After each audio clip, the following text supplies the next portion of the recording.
직업 상담 분야에 이제 진출을 하려면 우리가 일반적으로 이제 직업 상담사가 언제부터 이게 시행이 됐는지 그걸 알아볼 필요가 있을 것 같습니다. 이 직업 상담사 시험은 2000년도부터 이 자격증 시험이 이제 산업인력관리공단 주관으로 해서 만들어졌고, 또 그때부터 이 자격증을 취득하면서 사람들을 배출하기 시작했어요. 했는데 그러다 보니까 실제적으로 이제 뭐 그 전까지는 뭐 관련 학과라든지, 최근에는 이제 직업 상담 학과라든지 이런 분야가 생겼지만 그 전까지는 특별하게 어떤 직업 상담과 관련되어 있는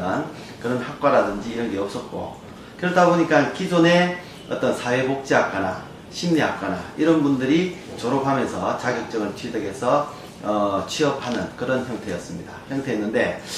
그렇게 생각을 해보면 일반적으로 이제 2000년도부터 자격증이 생겼기 때문에 사실상 그 2000년도부터 시험을 준비해 왔던 사람들은 거의 이제 부족한 형태였고, 이 자격증이 본격적으로 이제 합격자들을 많이 배출한 시기가 2009년도, 10년도 그때부터 시작해서 이제 사람들의 인력을 많이 배출하기 시작했습니다. 그렇기 때문에 실제적으로 지금 어떤 우리가 사회에 진출하고 있는 직업 상담 분야에 근무하는 사람들조차도 뭐 길게는 한 5년까지도 볼 수 있지만 그런 분들은 실제적으로 접하기가 참 힘든 편이고, 기존에 어떤 경력이 있다라고 이야기하시는 분들도 한 3년 이렇게 보시면 될 것 같아요. 그래서 지금은 뭐 특별하게 진출하는 데 있어서 뭐 제약이 있는 게 아니고, 또 학과 제한도 없기 때문에 누구나 다 볼 수 있는 뭐 고등학교부터 시작해서 뭐 대학원까지, 때에 따라서는 뭐 연령 제한이나 이런 것도 없기 때문에 정년 퇴임하고 나서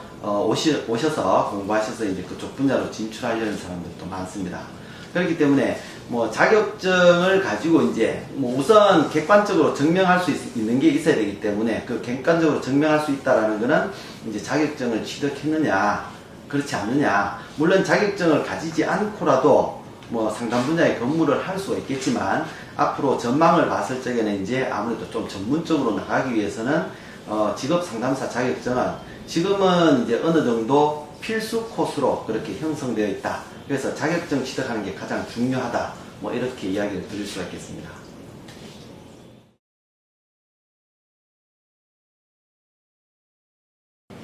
직업 상담 분야에서 앞으로의 전망이라고 얘기를 한다면, 뭐 제 개인적인 어떤 전망을 이야기하는 것보다는 좀 더 이제 객관적인 서류화되어 있는 그런 것들을 볼 필요가 있는 것 같은데, 우리가 그 고용정보원에 보면, 노동부 산하에 있는 고용정보원에 보면 이 경년으로 해서 뭐 2015년, 17년, 뭐 19년 이렇게 계속 나오겠지만, 그렇게 봤을 때 거기에서 이제 한국직업전망서라는 걸 발행을 하고 있어요. 거기에 보면 지금 현재 우리가 대한민국에 있는 직업은 10,000개가 넘습니다. 10,000개가 넘는데 그 중에서 이제 모든 직업을 다 실을 수가 없기 때문에 그 중에서 중요하다라고 생각하는 그런 직업들을 선별해서 직업 전망서를 만들고 있습니다. 이 직업 전망서는 이제 그 한 200개 정도 직업들 중에서 뭐 흥미가 있다라든지 중요하다라든지 이런 직업들을 한 200개 정도를 선정을 해서 발표를 하고, 말 그대로 앞으로 직업 전망서이기 때문에 앞으로 직업은 이렇게 될 것이다. 뭐 여러 가지 내용이 나와 있습니다만 거기에는 10년간의 전망을 예상을 해놓고 있습니다. 그 200개, 이 10,000개가 넘는 직업들 중에서도 200개를 추려서 뭐 직업 상담사는 또 그 안에 들어가 있는 거고, 거기에 보시면 이제 그 200개 중에서도 앞으로 이제 거기에는 5점 척도로 해서 뭐 감소, 다소 감소, 현상대 유지, 증가, 다소 증가 이렇게 해서 5점 척도로 나타내고 있는데, 노동부에서 발행한 그 책자에도 보면 앞으로 직업 전망서는 뭐 앞으로도 계속 수요가 늘어날 것이다, 전망은 밝다 이렇게 예상을 하고 있고, 제가 보기에도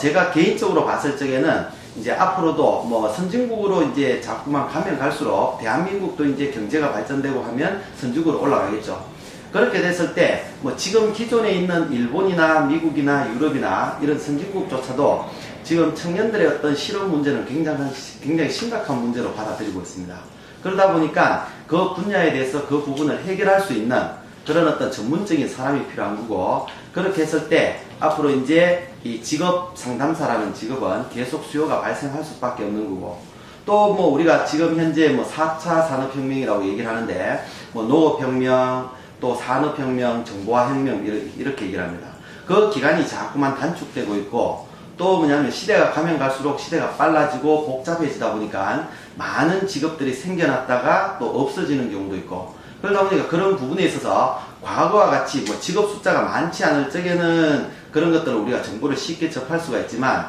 앞으로는 직업 숫자가 늘어나고 그런 어떤 생명 주기가 짧아지면 그 부분에 대해서 전문적으로 지도를 해줄 수 있는 사람들이 필요하기 때문에 아마 앞으로도 수요는 계속 늘어날 것 같습니다.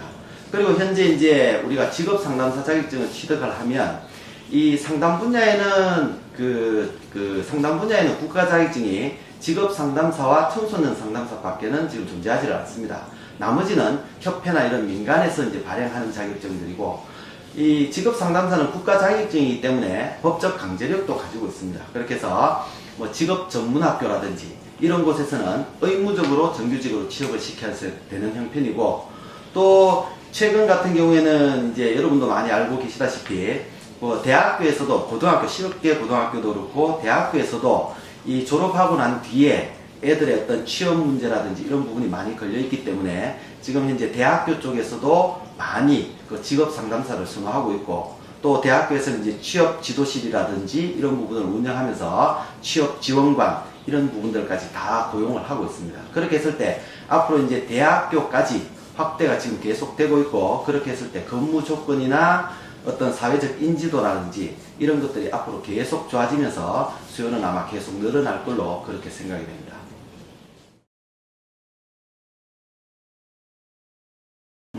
자격증을 취득하기 위해서는 국가 자격증이라는 것은 이제 절대 기준을 가지고 60점 이상이냐 60점 이하냐 그렇게 해서 60점 이상이면 합격 60점 이하면 불합격 이렇게 구성이 되어 있습니다. 그렇게 해서 이 자격증을 취득하는 방법은 크게는 이제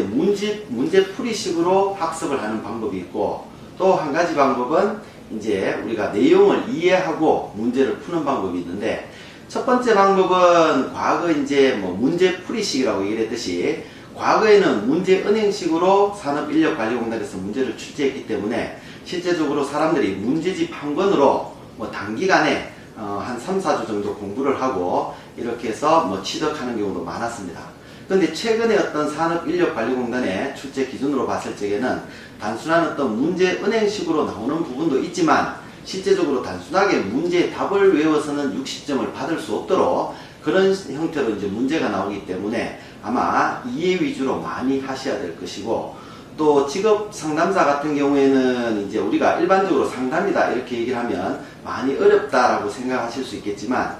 이 직업 상담 분야 지금 학력 제한이 없고 또 연령 제한이 없기 때문에 거의 대부분의 사람들이 타 전공에서 오거나 혹은 뭐 고등학교를 졸업하시거나 이렇게 해서 준비하시는 분들이 굉장히 많습니다. 또 연령대로 봤을 적에는 거의 뭐 한 40대 전후 주부들이 굉장히 많은 편이고 그분들이 일반적으로 이제 상담을 하기에 가장 적합하다라고 그렇게 생각이 되는데 물론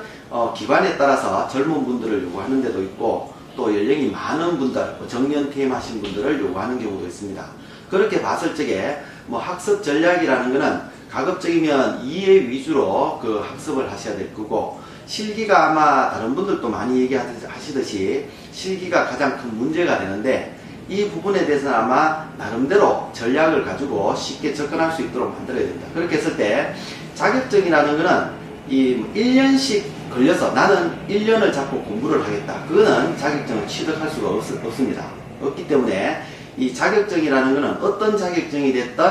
한 3개월 정도 뭐 필기 1개월 내지 한 2개월 또 실기 한 1개월 반 내지 2개월 정도 그렇게 해서 제가 보기에는 한 4개월 정도 그것만 집중을 해주면 자격증은 아무런 자격증 취득하는 데는 큰 무리가 없다 이렇게 보여지는데 그렇게 하기 위해서는 아마 나름대로 시중에 나와 있는 교재나 뭐 이런 강의들은 사실상 이제 굉장히 좀 난해하게 좀 쉽게 설명하기 위해서 장황하게 이렇게 문제를 풀어놓은 경우가 굉장히 많습니다. 그것보다는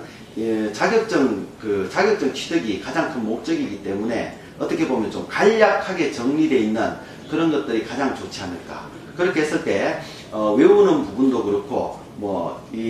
어떻게 정리를 하느냐에 따라서 쉽게 외울 수 있는 부분도 있고 어렵게 외울 수 있는 부분도 있는데 그런 부분에 있어 가지고는 아마 간략하게 정리된 책자가 필요할 걸로 생각이 됩니다. 그렇게 해서 저희 주경야독에서는 물론 이제 기존에 나와 있는 전공책이나 이런 것들을 다 참고를 하게 되고, 또 어떤 수험서라든지 이런 것들을 철저히 분석을 통해서 간략하게 정리를 해서 수험생들이 쉽게 접근할 수 있도록 그렇게 만들기 때문에 아마 쉽게, 또 아마 전국적으로 봤을 적에도 많은 분들이 합격을 하고 있지 않나 이렇게 생각합니다. 그렇게 해서 뭐 연세가 있으신 분들도 때에 따라서는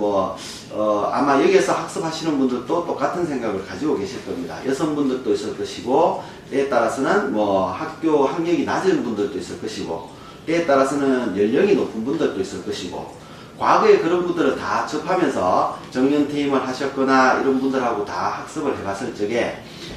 그런 어떤 연령이나 학력이라는 것은 크게 구애를 받지 않는 것 같습니다. 그래서 자기가 얼마나 정리되어 있는 자료를 가지고 얼마나 학습할 수 있느냐, 그렇게 했을 때 과거에 연세가 70이 넘으신 분들도 한 번에 필기 실기까지 다 합격을 했기 때문에 어떤 그런 선택들이, 학원 선택들이 굉장히 중요하지 않나 그렇게 생각이 됩니다. 그렇게 해서 선택을 잘 하시고 아마 거기에 집중한다면 누구나 다 합격을 하실 수 있을 것으로 생각합니다.